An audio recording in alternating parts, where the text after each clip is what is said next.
We of check कर रहा हूँ बिकॉज बेसिकली ये फॉल्ट जो है, नीचे पिक्चर नहीं आ रहा है, ये वी ऑफ का फॉल्ट है। ओके,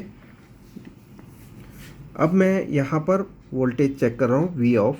तो यहाँ आप देख रहे हैं -8 वोल्ट, मतलब यहाँ पर तो DC टू DC IC ये वोल्टेज बना रही है। ओके, और वी ऑन चेक कर लेते हैं। वी ऑन यहाँ पे है, जो गेट एरिया में जाने वाले वोल्टेज। ओके, सो ये हाई बता रहा है, तो हमें 200 की रेंज रखनी पड़ेगी इसके लिए। सो यहाँ पर 28.8 वोल्ट बता रहा है, दैट मीन्स ये भी ओके है जो DC टू DC IC बना रही है। लेकिन हम ये दोनों वोल्टेज की प्रेजेंस देखेंगे गेट कॉफ में, और साथ में 3.3 वोल्ट चेक कर लेते हैं यहाँ पर DVDD। सो यहाँ पर 3.3 वोल्ट हमें मिल रहे हैं। ओके, सो 3.3 वोल्ट ओके है। तो ये तीनों वोल्टेज हमें चेक करना है, उसमें से मेन जो कल्प्रिट है वो वी ऑफ है। सो अभी हम चेक कर लेते हैं